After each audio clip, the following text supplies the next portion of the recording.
Hello, and welcome to another episode of That Made Your List, a weekly podcast where an average, ordinary film fan, me, interviews other average, ordinary film fans. My name is Dave Gudger, and joining me this week, we've got Taylor Robinson. Hello, Taylor. Hi. Hello, how are you doing? You very well? I'm doing great, thank you. Okay, superb. So, before we get started with the questions, why don't you tell everyone just a little bit about yourself? Well, I'm a huge fan of movies, and lately I've kind of been thrown into the movie universe a little bit more head first because I started a channel where I do reviews, and I also have appeared on a movie trivia show called the Movie Trivia Schmodown. So I've kind of just been thrown into this world kind of head first lately. Yeah, superb. Fantastic. So, I'm a massive fan of the Schmodown. I've been watching it a lot. How did you come to be on that? Did Christian approach you, or did you go the other way around with it? He actually came to me. I was at the studio for the Schmodown Awards last year. Oh, right. And we were all just hanging out, and I knew that he was looking for new competitors for Inner Geekdom, and he kind of just approached me and asked if I would be interested, and that's just kind of how it happened. Oh, wow. It's fantastic. So something I'm massively jealous. I mean, I watched your one as well. Considering it was your first time on there, and presumably the first time under the lights, you did a really good account of yourself. What was it, made it to the final three, was it? Was it final three or final two? Yeah. Yes. Two, yeah. Yeah, fantastic. Okay then, so let's make a move. 20 questions we've got. Start off with the first one. It's one of the most difficult that most people find answering. What's your favourite film? That is such a difficult question. I spent a lot of time thinking about that one, and I always do whenever I get asked that question. And for the past couple of years, my answer has always come back around to Inglourious Basterds by Quentin Tarantino. Okay, yeah. And the reason for that is the first time I saw that movie, I was just so stunned, and my whole perspective on just movies in general kind of changed after I saw that. Yeah. I think that just the way that it was done and the story and just something about it just kind of completely captured my attention and made me think about how movies can be made in such a different way. Yes. And it came out at an age for me where it was very impactful. Right. Where I was kind of starting to actually analyze movies a little more instead of just watching them. Yes. So that one has come out on top for me for the past couple of years. Oh, fantastic. Obviously, directed by Tarantino. It's I don't think I've seen it all the way through. Okay. Yeah, it's one of those ones. I mean, I've sat down to watch it a couple of times. Yeah, I don't think. Maybe I have, and I just can't remember. I'm not sure. Obviously, Brad Pitt, Diane Kruger is in there. He's got a great cast, if I remember rightly. For it. Christoph Waltz as well in there. Won an Oscar for it, if I remember rightly, for the Best Supporting Actor. Yeah. For that, yeah. No, it's as I say. I'm having a massive glaring hole actually with it. I've actually seen it. It's bizarre. I have to sit down and watch it to make sure I've seen it now. Then. No, it's fantastic. So, are you a big Tarantino fan, or is it just mainly this one that pings in with you? No, I really am a big fan of his movies. I don't think that I was until after I saw Inglourious Basterds, and then I kind of went back and started rewatching a lot of the stuff that he did. And now he is one of my favorite filmmakers. I just always find every movie that he makes to just have this quality about it that I'm just drawn to. Yes. And yeah, I love them. He's definitely in my list of favorite filmmakers. Yeah, I mean, every film that he does, there's no two films of his that you could turn around and say that's identical. That's the same as something else. Everything seems to branch off nicely, differently for him. Right, exactly. Yeah. Obviously, one thing you do know is Schmodown's own the single champion at the moment. Sam Levine makes an appearance in there. Yeah. He has plenty of fun stories from that set. Oh, I bet. Okay, fantastic, brilliant. Okay, so moving on then. Something that's obviously a little bit easier to remember then. What's the last film you watched? So the last movie I watched was actually The Emperor's New Groove. Oh, yes. It's been a while since I'd seen it, and then I was visiting some friends a couple of days ago, and we were all just kind of in the mood to watch an animated film, and we just kind of were like, let's watch it. And I'm so glad we did, because that movie never gets old. It always holds up. Yes. I think it's fantastic. No, absolutely. It's it's one that, I mean, there's so many Disney films that you put on and you can just watch. It doesn't matter what age you are, no matter what time of day it is, they'll always hold the attention for you. There's so many of them.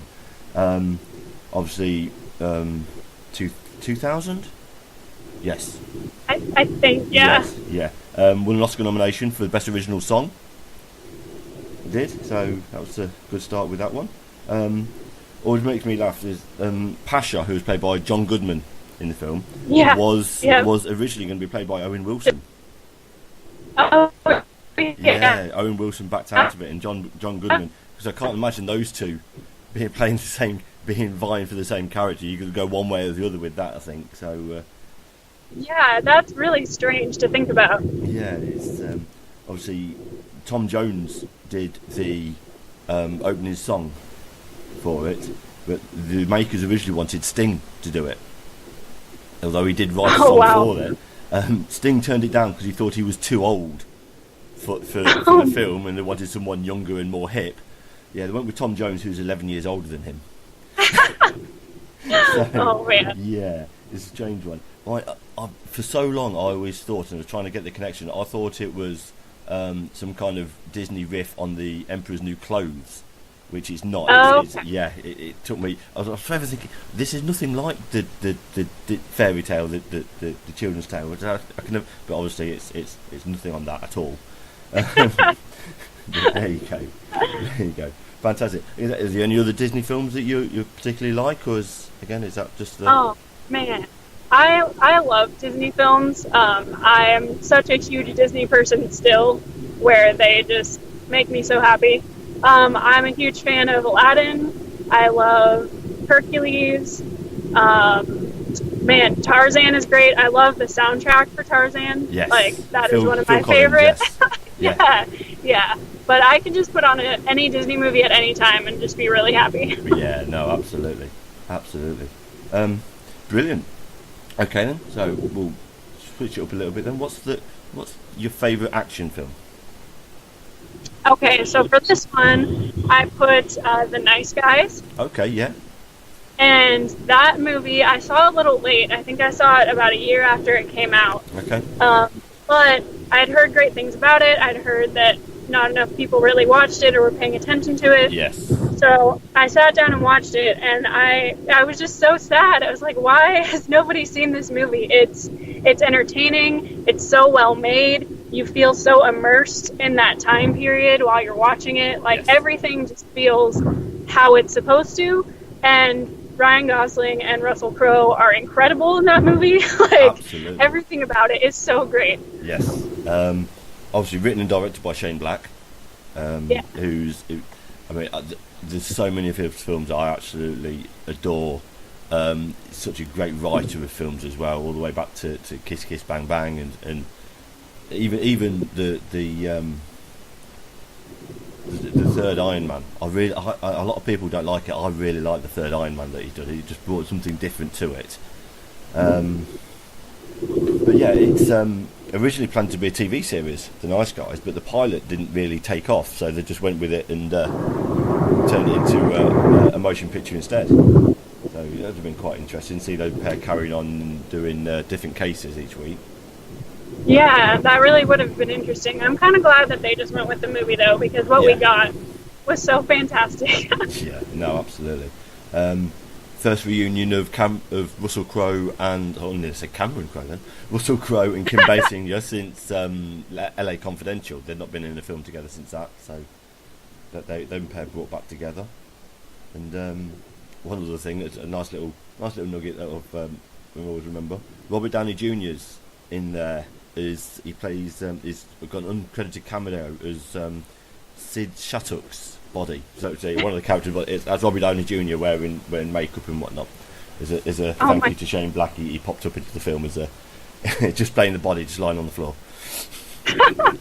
That's awesome. Yeah. No, a really, really good film. It's another one that, not a lot of people actually watched when it came out. More people, sort of like yourselves, caught it a year later when you heard such a buzz about it, and got into it. So, no, really good film. Okay, going the other end of the spectrum. What's your favourite horror?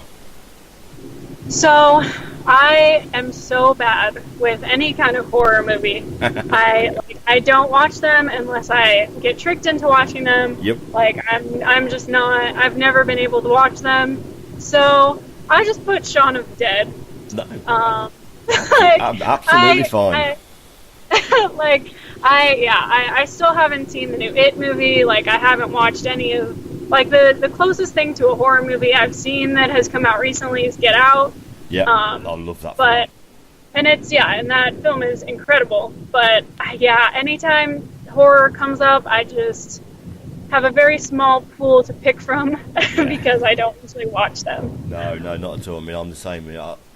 I've mentioned many times on this. I like the idea of watching a horror film. Yeah. But only normally lasts about 5 minutes before I don't like the feeling of being creeped out. So it normally goes off and some popcorn flick goes on instead. Exactly. Shaun of the Dead, though, obviously it's chock full of British comedians, and Simon Pegg and Nick Frost starred it. It was written by Pegg and Edgar Wright, who obviously went on to do the fantastic career since then. Directed by Wright as well. It's the first part of what they call the Cornetto trilogy of films. Have you seen? I love that trilogy. Yeah. Always weird. It's I always figured out why the Cornetto trilogy. Cornetto, obviously, Cornetto's eaten in each one, but the colour of each Cornetto is different in each film that they're eaten. So it's the strawberry one, the red and white in there to signify the blood for the zombies in Shaun of the Dead. Hot Fuzz is the choc nut, which is the blue and white one to represent the police, and then it's the mint choc green one to represent sci-fi and aliens in The World's End. So I'm like, here's me just thinking, it's just because they're eating cornettos. There's actually a deeper meaning into it as well. They've actually gone so far as to which cornetto is eaten in each film.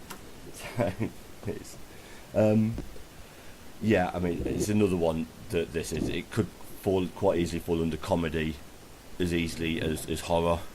Quentin Tarantino named it as one of his top 20 films made since 1992. Why he picked 1992, I've got no idea, but it seems quite a bizarre film. Did he make a film in 92 or something that he just didn't want to include it in? Or but it's I mean, are you a fan of British humour? Is it British comedy, or is it just? I have watched a lot of British movies and television growing up. Yeah. That's kind of just something that I fell into and really enjoy. I feel like a lot of my favorite movies and a lot of the TV shows I've grown up watching have been English. Yeah. So it's just, it just kind of, I mean, I watched Doctor Who forever, and I still do. Yep. I love Torchwood, like all that kind of stuff. Yes. And stuff has always been in my life. One of my other favorite movies that didn't end up on this list, unfortunately, but one of my other favorite movies of all time that I watch every year is Love Actually. I just love that kind of humor and that kind of writing. So no. I just Love Actually is one of the few rom-coms that I will actually sit and watch if it's on there, because it's so there you go. And then you're a Doctor Who fan. Who's your favourite Doctor then? Oh, my favorite Doctor was my first Doctor, which was David Tennant, which is 10. Oh wow, so that was your first. Okay, that dates me then massively. I'm feeling really old if David Tennant was your first Doctor. Well, see, I got into it really late. I didn't start watching it until I was older. Right, okay. But that makes me feel a little bit better. Yeah, I didn't start watching it as a kid or anything. I watched it when I was older, just because at that point we were starting to get more BBC stuff, like back actually on our televisions over here. Mm-hmm. So it would just be on, and I would actually get to watch it. Yeah, no, fantastic. That's the thing. I mean, we don't really think of.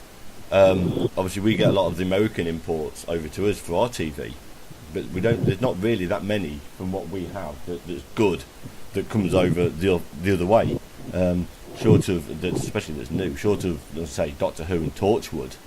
There's not really that many. I mean, I was over a fair few years ago now. I think I seen Hustle on BBC America over there. That was British programme, but there's not many that's made it. But, okay, fantastic.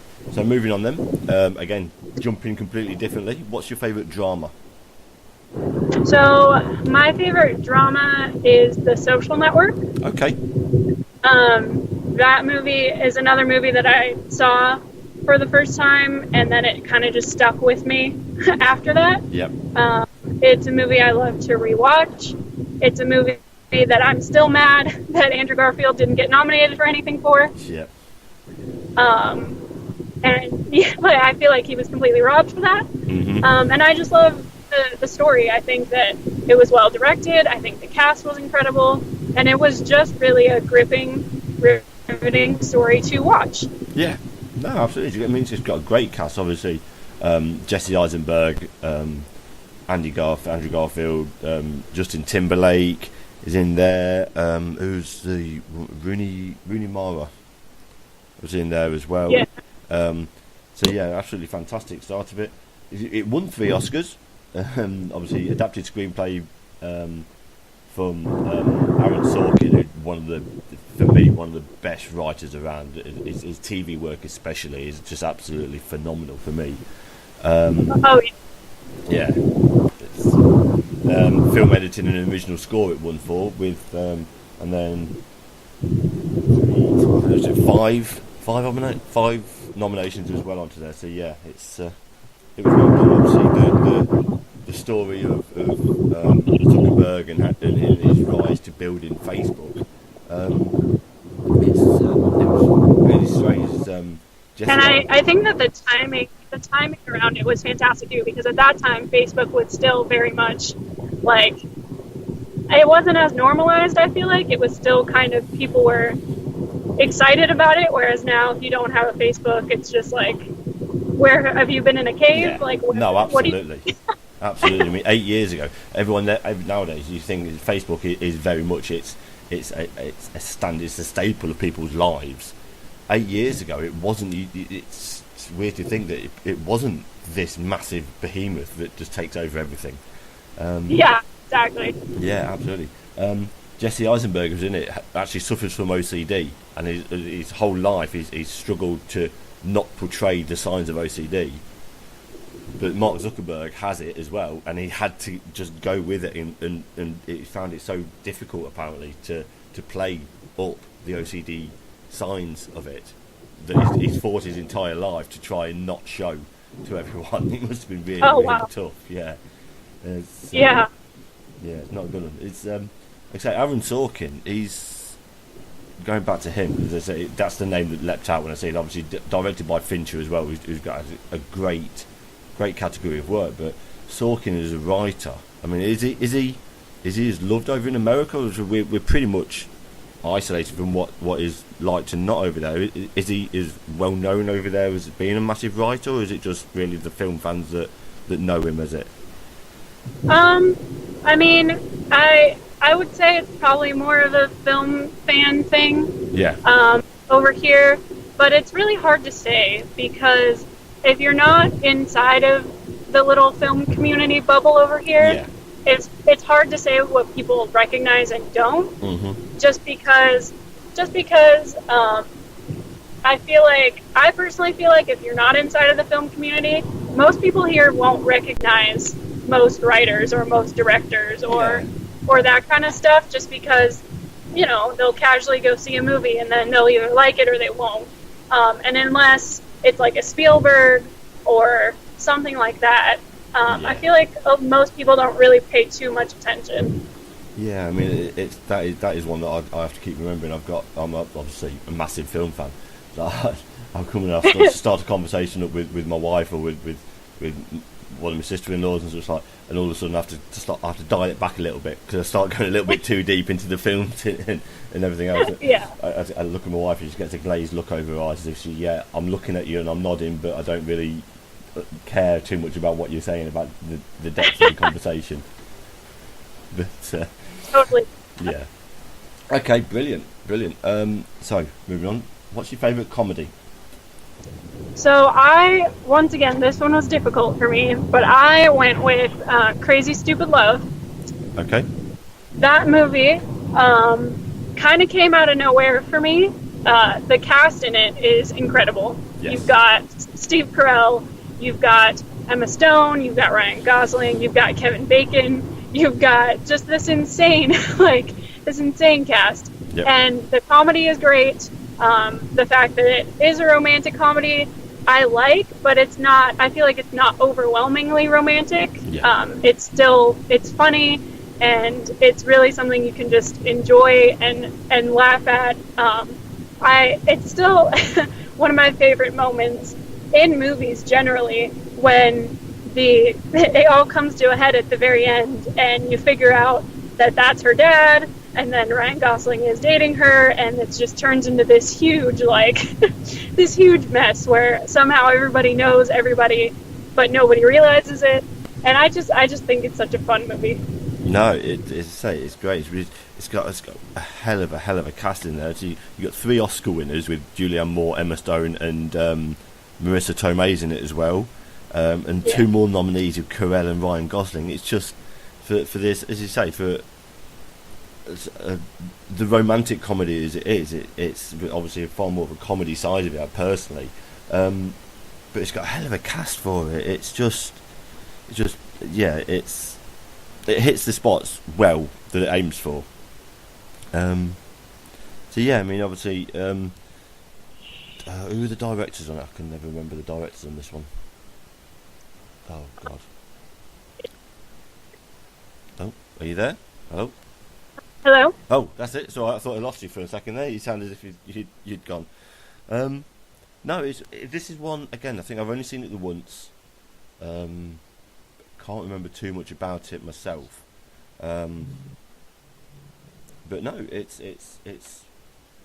good film. Okay, we'll move on. Anything else you want to say about it? I mean, I can't remember too much about it personally, but I mean, no, I think you're right. I think it hits all the spots it aims to hit. I think that the balance it has between the comedy and the romance is really good. I like I said, that it goes for more of the comedy than it does the romance. Yes. And I think that it just that are established between all the characters, whether it's boyfriend, girlfriend, father, daughter, whatever it is. I just think that those are done so well, and in a way that is very relatable. And I just think that it's fantastic, the way that it was put together. No, fantastic. Okay, brilliant. On the same kind of vibe as that then, so what's the film that makes you happy? Okay, so for this one, I just rewatched this one recently, and it put a huge smile on my face the whole time I was watching it. I put What We Do in the Shadows. Okay.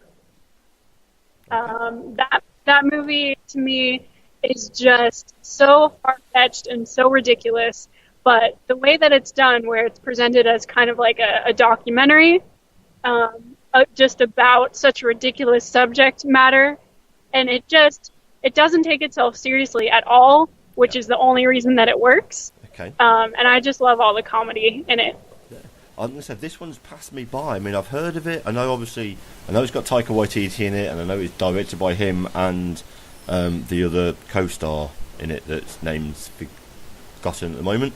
But I've not seen it. It's passed me by. So, yeah, sell me on it. Why should I see it?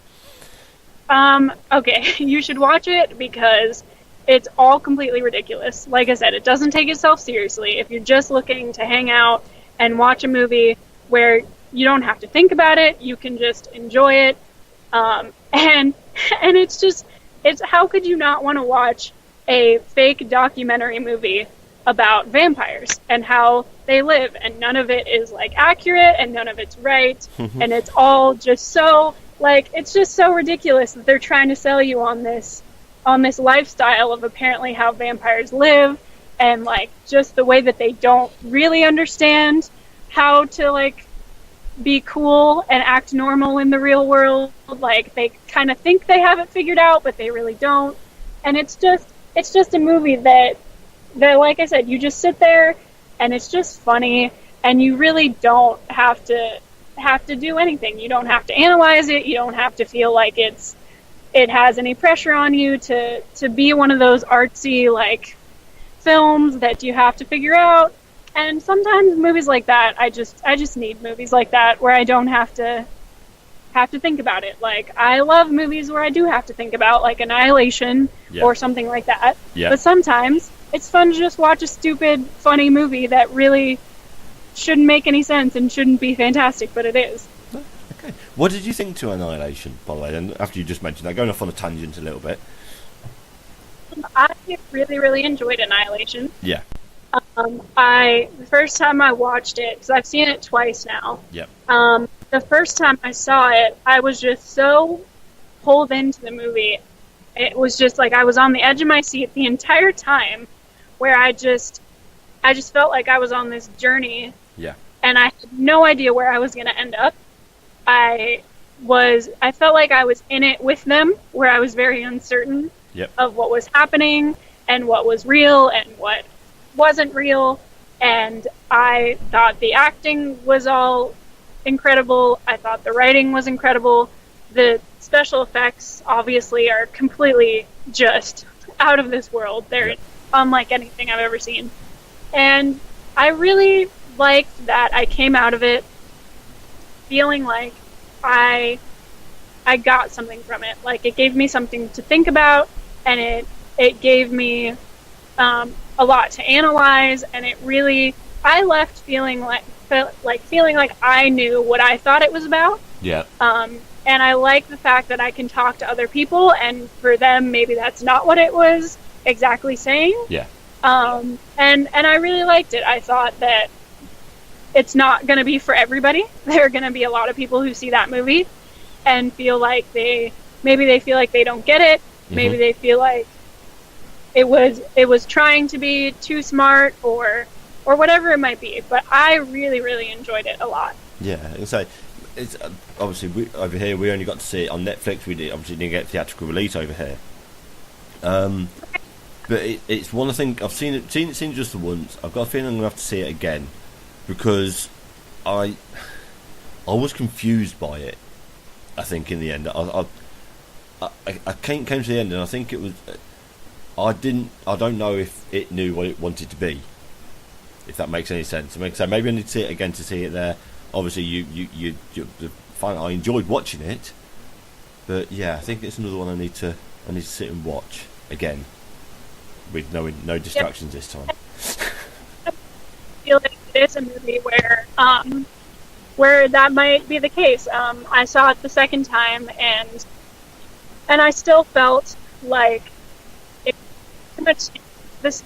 I felt like it was the first time, but seeing it the second time was very interesting, because at that point you obviously already know what's going to happen.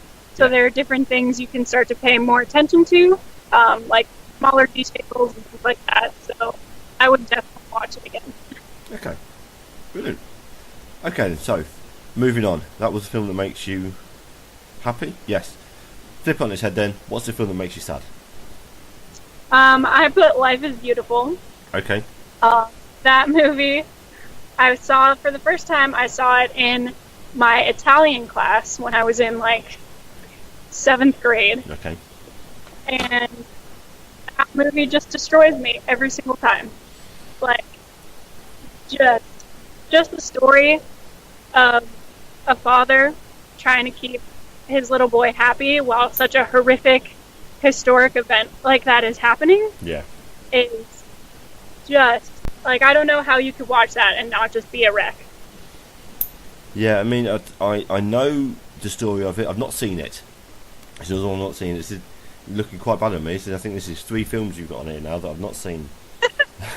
not looking good for me at all on this. But no, it's like I say, I know the story of it. I know obviously it's a Holocaust story. and everything else, but I've not. Yeah, it's not one that I've seen. But say if it's one that makes you sad, you're not telling me. No, it's. I'm sure it's. There's so many films on the episodes that I've done so far. I think this is. It's probably the 6th or 7th, maybe interview podcast that I've done, and each one's got 1 or 2 films. So my list of films to watch is growing by the day. I'm not going enough time, hours of the day to work and see my kids and then watch films as well. But I'll get there. Okay, brilliant. So, what is it about it? Is it the subject matter, or is it the kid himself in there, or what is it that hits you? I think that it's just. I mean, obviously, the subject matter is extremely sad. Yes. But I really do think that it's just that father-son relationship, where it's like you can tell that obviously the father has to keep it together and is doing everything he can to make sure that the boy is not suffering and is not sad and is not, super aware of what's going on. Yeah. And I think that just really sums up, in a very extreme way, but it sums up what it's like to be a parent or to have someone that you care about that much, where and making sure that they're not experiencing it. Okay, fantastic. Okay, moving on then. Name a film that you practically know the entire script of. So this one I actually just figured out recently. I didn't realize that I practically knew the whole script until I was watching it and then just saying everything. But it is Scott Pilgrim vs. the World. Oh yes. Second appearance for Edgar Wright on the list. Yeah, I know. Yeah. No, it's yeah. Go tell us about it. Well, I was watching it. I was showing it to my roommate for the first time because she had never seen it. Mm-hmm. And so we were watching it, and I was just sitting there, and I was realizing that I was just quoting the whole thing as it was happening. Which is funny because it had been a while since I had seen it prior to that. But it is my favorite comic book movie that's ever been made. Yes. The way that it's made is so meticulous in terms of the details of making it feel like you're in a comic or even a video game. It's just so... The direction of it is incredible, and the aesthetic of it is incredible, and the cast, again, is completely insane in this movie. Everyone is in this movie. It's crazy. Yeah. No, it's... as you say, it's... When people think comic book movies nowadays, they think the DC movies, they think the MCU, or the ones in between. It kind of falls through the cracks for a lot of people as being a comic book movie. Yeah, but it's. Edgar Wright is there. He's done such a fantastic job directing it. He wanted, because it's his first sort of North America movie to be directed, he wanted no Brits in there because he didn't want the tie from obviously all the others he's done, obviously Shaun of the Dead and all that lot. He didn't want the thinking he could only direct Brits. So he has for an all-American cast. One of them actually snuck through. I'm trying to think who it was now. One of the cast in there put on an American accent for it and snuck through. It was only after he finished filming that he told him that it was actually from London. So wow. Strange. I mean, I would definitely do that for an Edgar Wright film, though. God, yes. I would fake whatever I had to fake. Yeah, no, absolutely. I mean, it was it's filmed done in the style of a musical, whereas you got the action instead of the part where it's normally a song and dance. That's where they have the fight scene. Wright's always gone on and stated that that's how he filmed, how he's able to get it like it is, because he pitched it in shot as if he was shooting a musical. But that part there, and then obviously the bit where it's Pilgrim versus Matthew Patel. Oh God, yeah. That's it's done in the style. It's the Bollywood fight scene, so that's what the Bollywood song films and all that lot comes in. So it's I mean, Michael Cera in the film here absolutely shines. It's I mean, I like a lot of his films, but in this one, this is my favourite Michael Cera film. Oh yeah, 100%. It's his best role ever. Yes, yeah, he just fits it perfectly. Oh God, who's the female lead in? Oh God, why am I blanking? Who's the female lead in it? Oh my Lord, this would be no good. Okay, I can hear Christian counting down already. Mary Elizabeth Winstead. Yes, got there. Winstead. Anyway, yes, the female lead. She was in 10 Cloverfield Lane. That's where I was trying to link into. I knew she was in that as well. Yeah, we got there. We got there eventually. So yeah, the cast in it really does shine and fizz, and the chemistry on them between the whole lot. I mean, the 7 evil exes and everything else. It just a great film. I'm babbling, so we'll move on. Okay, as I say, moving on then. Coming out of your favourite type things, who's your favourite director? See, this one is really hard for me too, but my answer, once again, for at least the past couple of years, has been Guillermo del Toro. Oh yes. Yeah, everything he does, I love. So even the movies that nobody else seems to like that he's done, I still like. Oscar winning. I know, so excited. I was so happy. Yeah, he is very much a sort of an off the wall director up until obviously Shape of Water, which even that is a kind of not your mainstream film really. It's sort of but Kronos, Mimic, Devil's Backbone, then Blade 2, which was probably his biggest breakout film. I like Blade 2.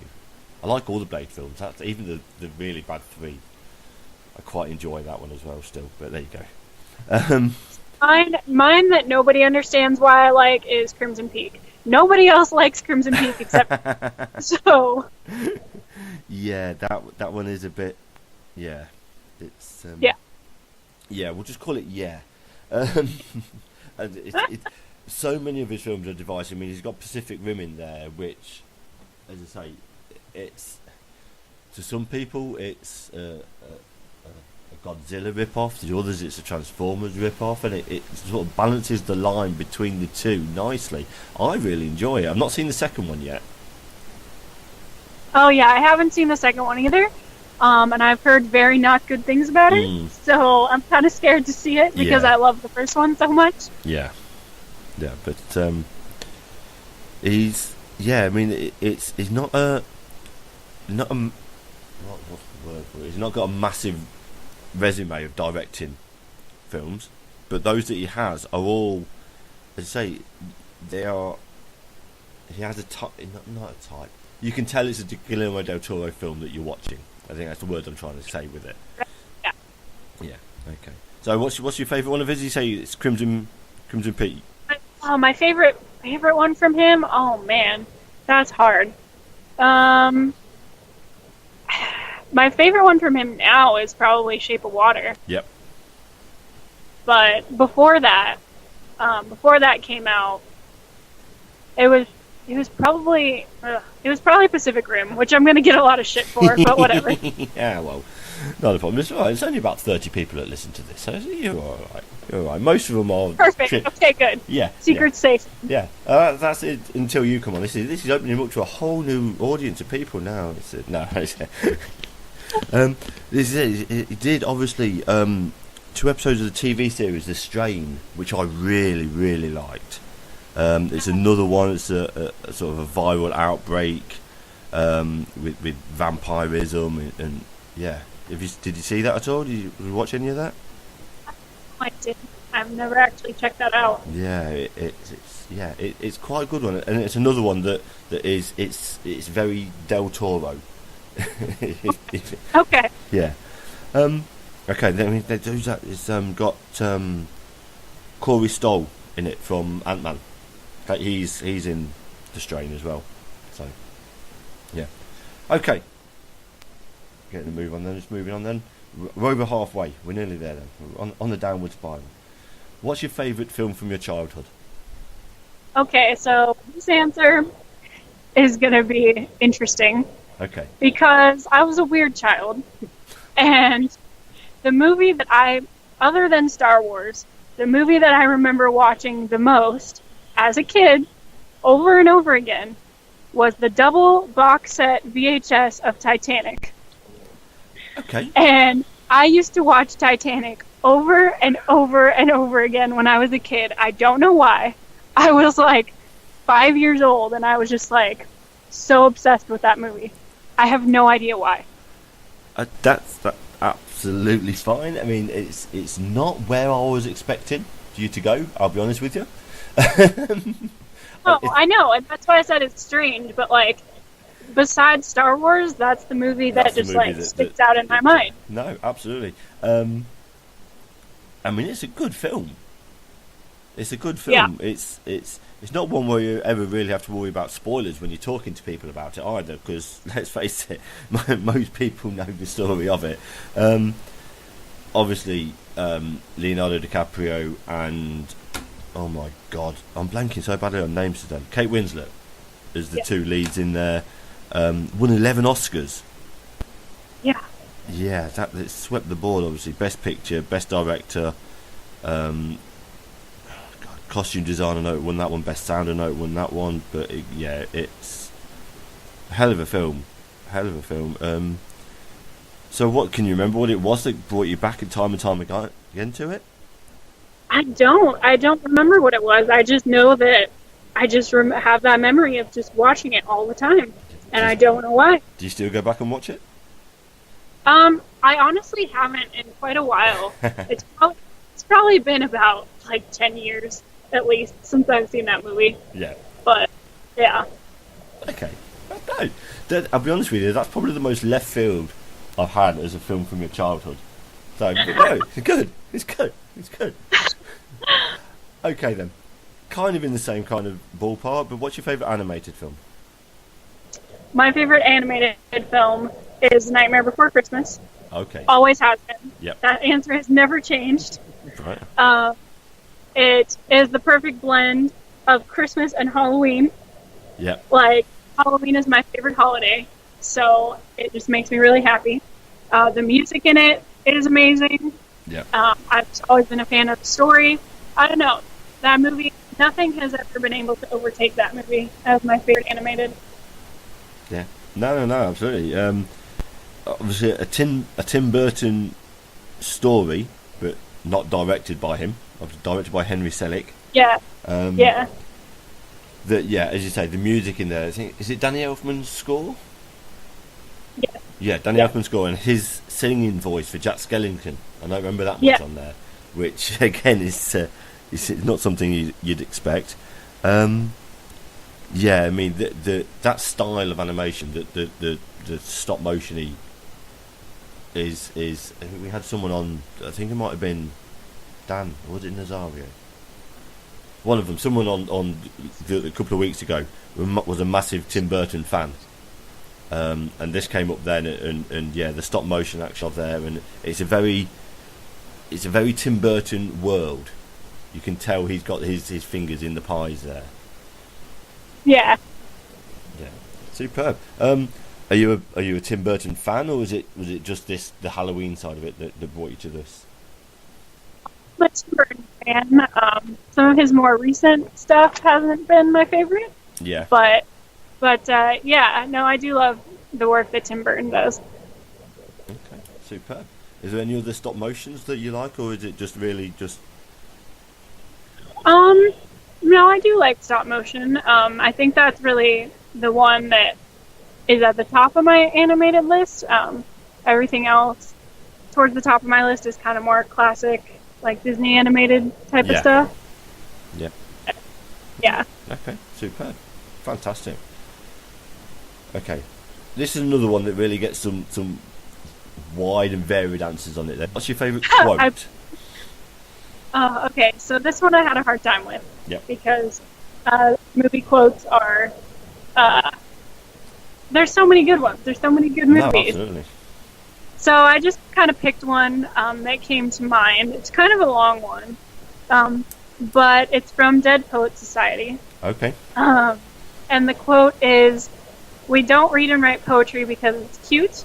We read and write poetry because we are members of the human race, and the human race is filled with passion, and medicine, law, business, engineering, these are noble pursuits and necessary to sustain life, but poetry, beauty, romance, love, these are what we stay alive for." Okay, fantastic. Yeah, I mean, I was always wondering where you were going with that, with the Dead Poet Society one, because obviously it's quite a quotable film as well in certain areas of that. But that is, yeah, it's one of the ones that you could take forward and be your quote going forward. There's reasons that things we need to live, and there's reasons to live. No, yeah, right. A good quote. Good quote. Fantastic. Do you like the film? Is the film one that's up there, or is it just the quote that sticks into your mind? Oh no, I love that movie a lot. It's one of my favorites just because it leaves such an emotional punch. It's definitely one that just kind of kicks you in the gut. Yeah, absolutely. Okay, brilliant. So another one that really is quite difficult, and I'll be honest with you, this used to be 2 questions, where I've tried condensing it down so it's just one now. You've got to choose. Who's your favourite actor or actress? Yeah, that one is a tough one that I spent quite a bit of time trying to figure out. And ultimately, my answer came back around to Tom Hanks. Tom Hanks. No, absolutely. It's a guy that you never can really put a foot wrong with in any of his roles. Exactly. It's I mean, it's not the first time he's been brought up. I pretty much guarantee it won't be the last time. What's your favourite Hanks film then? Go on, put you on the spot even more with this. Favorite? Oh.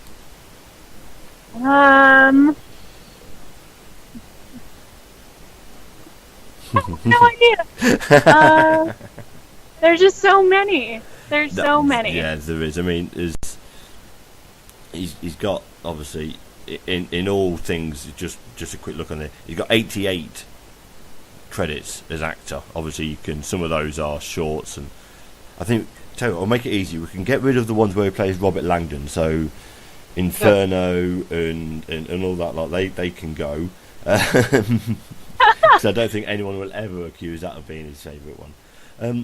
He's another guy that's flipped brilliantly from being he's that guy from that rom-com into being one of the most highly respected actors of many a generation, let alone his own generation. Oh yeah. If you ever tried to turn around to that guy from Joe versus the Volcano, he's going to be a multi award winning actor. It's fantastic. I mean, Saving Private Ryan for me will always stand out as one of his top ones, as will Forrest Gump. I mean, those two are pretty much a pinnacle of anyone's career, I would have thought. Yeah, okay, fantastic. Who was in second place, out of curiosity? There wasn't really anyone in second place. It was more just like a bunch of people that I just was kind of weeding through. Yeah. I was close to picking Robert Downey Jr. Yep. Just because his body of work is also just insane. Yeah.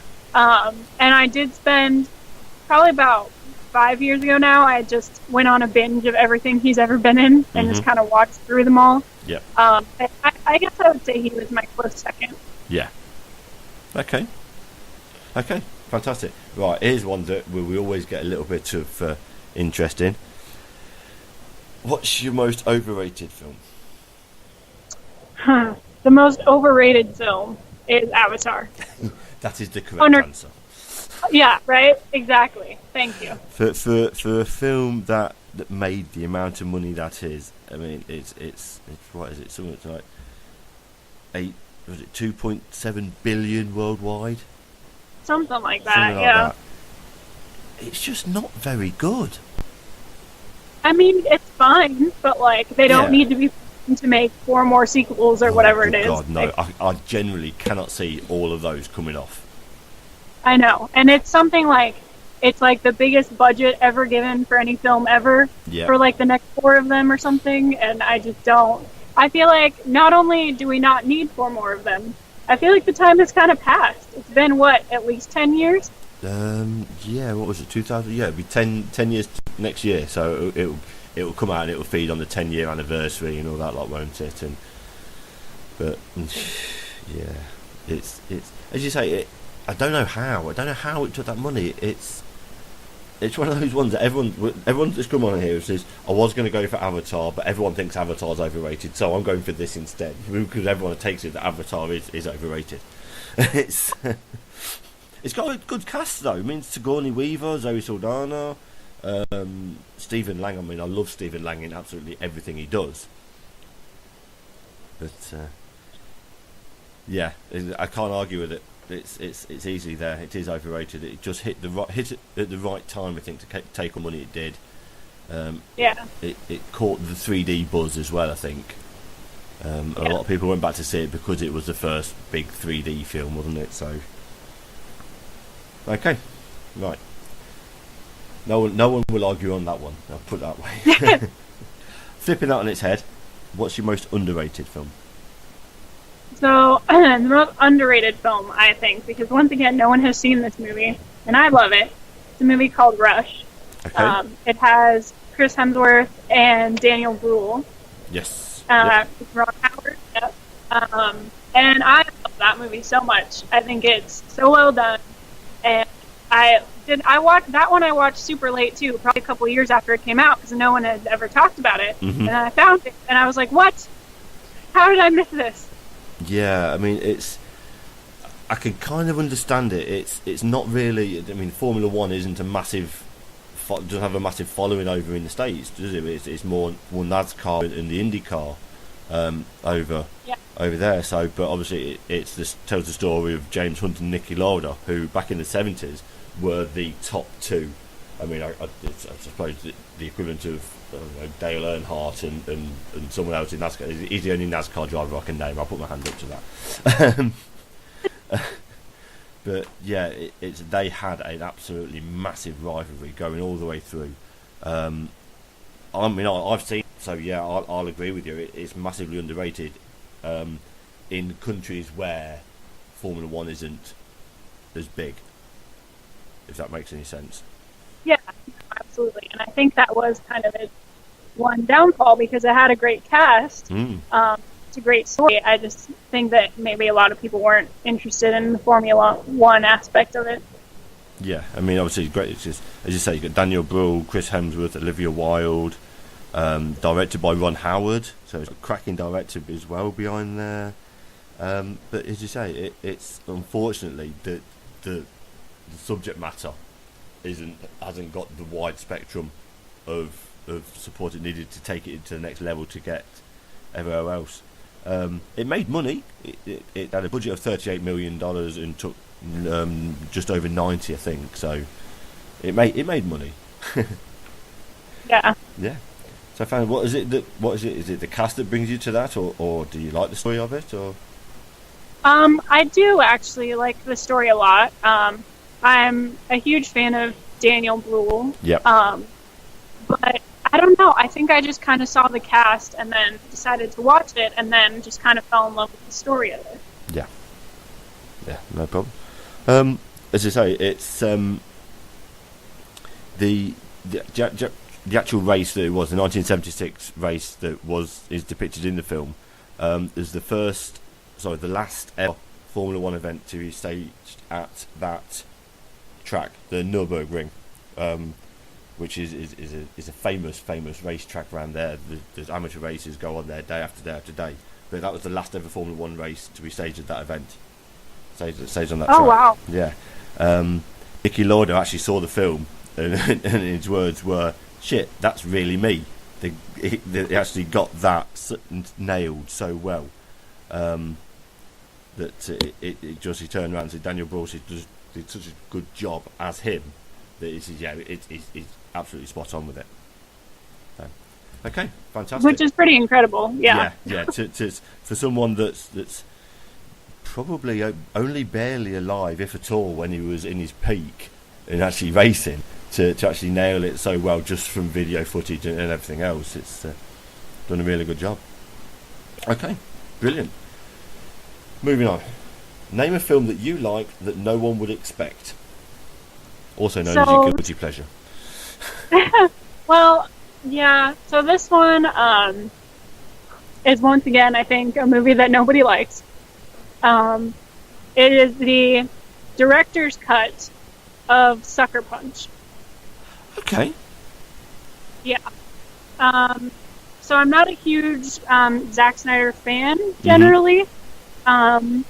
And I saw just the theatrical release of the movie and just kind of couldn't get behind it. Yep. And then I watched the director's cut and I was like, okay, this movie actually makes sense now. Right. And it's not just I don't know, I think that they ended up, whether it was his choice or the choice of the studio or whatever it was, they took out parts of it that actually made it flow and make sense. Yeah. For the theatrical release. Seems to be a recurring theme for Zack Snyder films that the studios get involved and make cuts and poor things. I might have to watch the director's cut though, because I watched the theatrically released one and didn't like it at all. So maybe I need to watch this director's cut on there. So what is it that's is it just a pacing then in the director's cut, or? It's, I don't know if I would say the pacing. It's just there are certain things that they take out of the movie that just, I feel serve the story. Right. It needs to be there. Some stuff that they cut out, it just doesn't make sense to me why they would do that. Okay. I just think that they kind of chopped it a bit too much. Okay, I can say no problem. Right, I say maybe I just need to watch the director's cut. I'll hunt it out and see what I can find. Okay, what's your favourite classic? Just a nice broad one. So I don't watch a ton of classics. It's not something that I really delved into.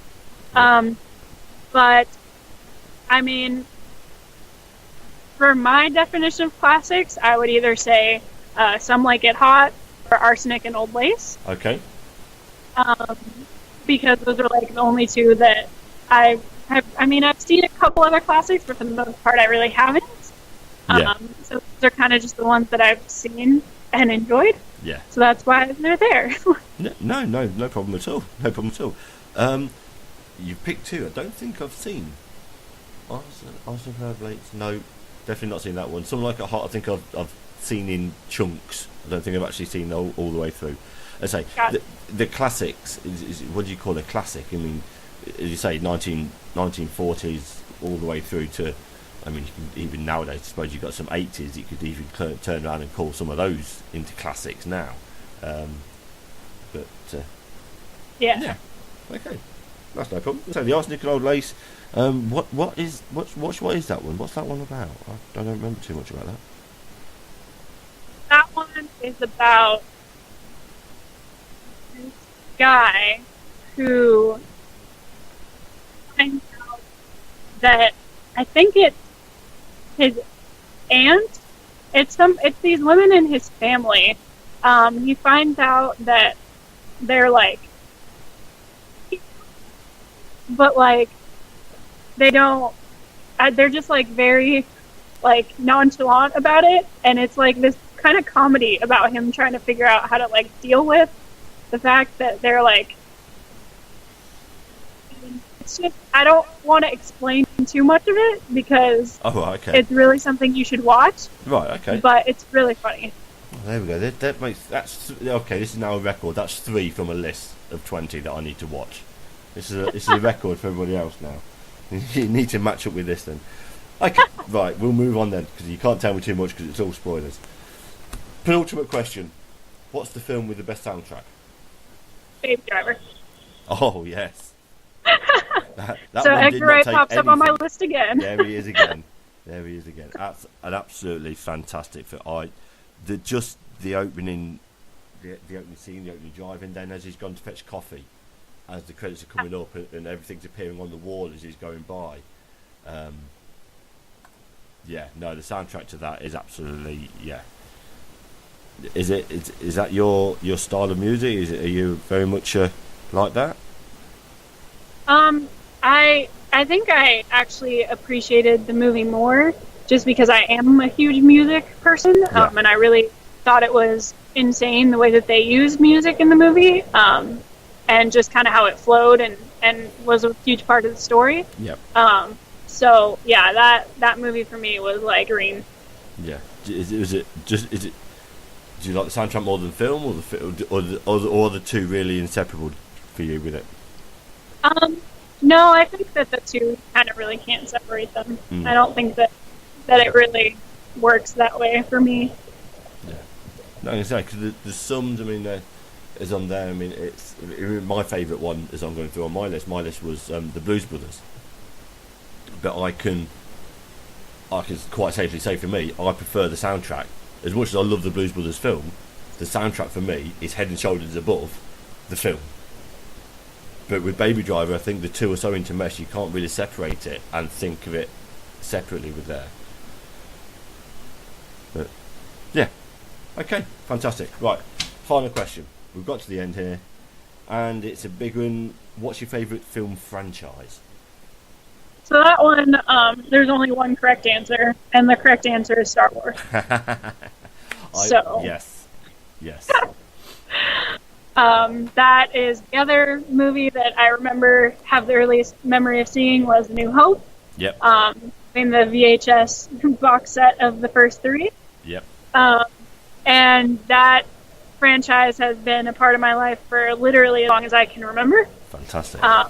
So, yeah, those movies mean. Yeah, no, it's.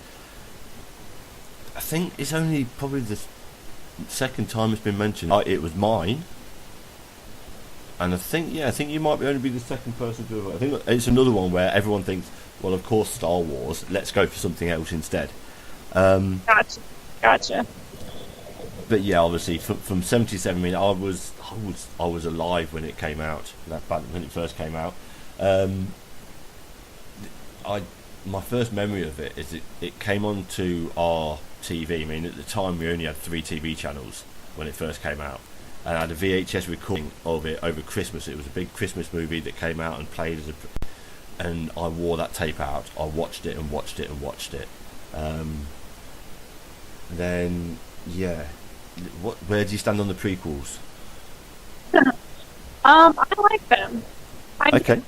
They're not great. There are problems with them. Yeah. But I mean, I like them. I have fun with them. And for me, they came out at a time where I was at an age where it was still impressionable for me. Yeah. I saw episode 1 when I was probably. God, no, don't mention it. You're gonna make me feel old again. It was probably like 7. But I mean, I was around that age where it was still just like, yes, I was going to see a movie that was fun and it was exciting, and I wasn't focused on analyzing it and comparing it to other stuff. And so I think it is always going to be, I'm always going to like them just because they were a big part of my childhood. No, absolutely. I mean, it's great now. Obviously, I've got two boys. I've got an 8-year-old and an 11-year-old who, God damn it, thinks he's 21 at some point. But anyway, I'm able to live for the first time, watching it through their eyes for the first time, and yeah, they like the fun aspects of the prequels. I've managed to tell one of them, the oldest one, that Jar Jar is not a good character though, and I think they've got that one nailed down. So is it are you a fan of the whole Star Wars universe? But do you go so far as the books and the TV shows, or is it just the films? I mean, I occasionally will try to read some of the books and watch some of the TV shows, but for me, it's definitely more movie centered. Yeah. No. Okay. No. Fantastic. As you say, it's the highest grossing franchise of all time. It's I don't think there's ever going to be one that matches up to it. I mean, you look at the MCU; they're not going to be able to go 30 plus years without rebooting and starting again. Whereas these, obviously, it's had its hiatuses where it stopped, but I think it's lasted longer because it's had those gaps. Yeah, absolutely. And Okay. I think they can keep doing that too. Yeah. I think obviously we'll see where they go. Obviously with the standalones, Rogue One I think hit perfectly because it was tied so well into Episode 4. Yeah. The Solo one, I'm cautiously optimistic. Yeah, me too. but we'll see how it hits. Yeah. And we are done. We got through it. 20 questions all been answered. Thank you once again to this week's guest, Taylor. Go ahead. You got some things to plug your channels, plug your shows. Away you go. Yeah. So you can finally find me at Finally Tailored on Twitter. My YouTube channel is Finally Tailored. Instagram, it's _Finally Tailored. That's about it. Okay, fantastic. Just to remind everyone here, we are on iTunes and Podbean, so please download the episodes, follow the Podbean feed, or subscribe via iTunes. Rate reviewers. It really does help me figure out how many people I've actually got listening to me. Thank you to Shay Watson, the Silver Fox Shay Watson, who has kindly donated the first 10 seconds of one of his songs, Princip and Merry Go Round, as the intro to this podcast. If you fancy being in the hot seat, you can email the pod on thatmadeyourlist@outlook.com. We are on Twitter at thatmadeyour. We also have our own Facebook page, That Made Your List, where you can find all the old episodes as well as the pinned post of the questions asked. So please get involved, comment on the post, tell me if I've been harsh to Taylor, which I don't think I have this time. I think all your answers have been pretty much making me look old for not seeing them. Tell me if you think Taylor's made a bad choice on anything. Just please don't be rude. I've been Dave Goodger. She's been Taylor Robinson, and this has been That Made Your List.